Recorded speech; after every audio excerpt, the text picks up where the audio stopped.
नमस्कार, मैं हूं संजय सिंह महान और आप देख रहे हैं यूपी ताजा न्यूज। आपका हमारे चैनल पर बहुत बहुत स्वागत है। आज सबसे बड़ी खबर है, 5 साल के लंबे इंतजार के बाद चीनी शॉर्ट्स वीडियो प्लेटफॉर्म टिकटॉक की वेबसाइट भारत में फिर से अनब्लॉक हो गई है। इतना ही नहीं, online shopping sites Ali express और सीन के वेब पेज भी अब भारत में खुल रहे हैं। लेकिन क्या यह वाकई में इन एप्स की वापसी का संकेत है या फिर इसके पीछे कोई बड़ी कहानी है? आइए इस खबर के हर पहलू को विस्तार से समझते हैं।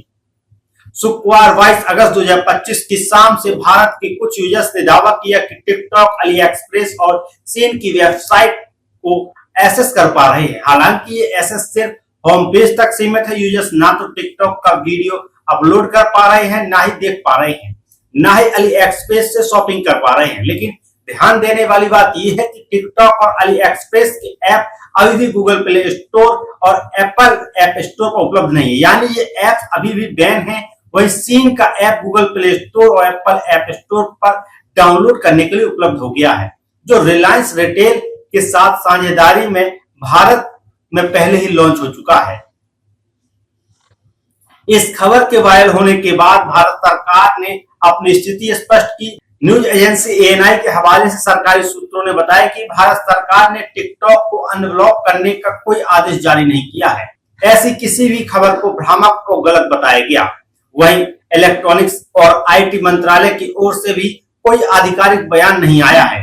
कुछ यूजर्स का कहना है कि टिकटॉक वाली एक्सप्रेस की वेबसाइट कुछ इंटरनेट सर्विस प्रोवाइडर पर काम कर रही है, लेकिन लॉगिन या अन्य फंक्शन अभी भी ब्लॉक हैं। आइए अब थोड़ा पीछे चलते हैं। जून 2020 में भारत चीन सीमा पर गलवान घाटी में हुई हिंसक झड़प के बाद भारत सरकार ने राष्ट्रीय सुरक्षा और डेटा प्राइवेसी के आधार पर 59 चीनी ऐप्स पर प्रतिबंध लगा दिया था। इनमें TikTok, AliExpress, Shein, WeChat, SHAREit और यूसी ब्राउजर जैसे लोकप्रिय ऐप्स भी शामिल थे।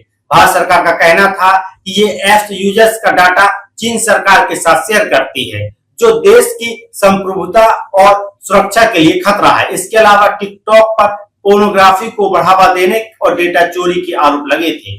मद्रास हाई कोर्ट ने सबसे पहले टिकटॉक पर बैन लगाने का आदेश दिया था, जिसे सुप्रीम कोर्ट ने भी बरकरार रखा। इस बैन से टिकटॉक की पेरेंट कंपनी ByteDance को रोजाना करीब 3.5 करोड़ रुपए का नुकसान हुआ। उस समय भारत में टिकटॉक के 24 करोड़ यूजर्स थे, जो इसे एक बड़ा मार्केट बनाता था। वेबसाइट के अनब्लॉक होने की खबर ने सोशल मीडिया पर हलचल मचा दी है। कुछ यूजर्स का कहना है कि यह भारत चीन के बीच बेहतर होते रिश्तों का नतीजा हो सकता है। हालांकि टिकटॉक और अली एक्सप्रेस की पेरेंट्स कंपनी ने कोई भी आधिकारिक बयान नहीं दिया है। विशेषज्ञों का मानना है कि अगर टिकटॉक भारत में वापसी करना चाहता है तो उसे भारत सरकार के सख्त डेटा स्टोरेज नियमों का पालन करना होगा। उदाहरण के लिए सीन ने रिलायंस रिटेल के साथ साझेदारी करके भारत में वापसी की है। इसका डेटा भारत में स्टोर किया जाता है और रिलायंस इसका ऑपरेशन संभाल रही है। इस बीच कांग्रेस पार्टी ने इस मुद्दे को लेकर केंद्र सरकार पर निशाना साधा है। कांग्रेस ने अपने आधिकारिक एक्स हैंडल पर लिखा, चीन से झड़प में हमारे 20 जांबाज सैनिक शहीद हुए थे। पहले मोदी सरकार ने चीन को क्लीन चिट दी और अब टिकटॉक की वेबसाइट फिर से शुरू हो गई। कांग्रेस का आरोप यह भी है कि सरकार की नीतियों में नरमी का संकेत है। हालांकि सरकार ने इन दावों को खारिज करते हुए कहा है कि कोई भी अनब्लॉकिंग ऑर्डर जारी नहीं किया गया है। तो क्या टिकटॉक और अली एक्सप्रेस वाकई में भारत में वापसी कर रहे हैं? अभी तक की जानकारी के आधार पर यह कहना मुश्किल है। कुछ विशेषज्ञों का मानना है कि वेबसाइट का अनब्लॉक होना किसी तकनीकी खामी का नतीजा हो सकता है, क्योंकि इंटरनेट सर्विस प्रोवाइडर अभी भी इन साइट्स को ब्लॉक कर रहे हैं। वहीं भारत में 2020 के बाद 500 से ज्यादा चीनी ऐप्स पर बैन लग चुका है। इसमें से कुछ जैसे सीन और पबजी, बीजीएमआई ने भारतीय कंपनियों के साथ साझेदारी करके वापसी की है। लेकिन टिकटॉक की वापसी इतनी आसान नहीं होगी। डेटा प्राइवेसी और राष्ट्रीय सुरक्षा के मुद्दे को देखते हुए ByteDance को भारतीय नियमों का सख्ती से पालन करना होगा। तो दोस्तों, ये थी टिकटॉक, अली एक्सप्रेस और सीन की वेबसाइट के भारत में अनब्लॉक होने की पूरी कहानी। क्या वाकई में इन ऐप्स की वापसी के संकेत हैं या ये सिर्फ तकनीकी गड़बड़ी?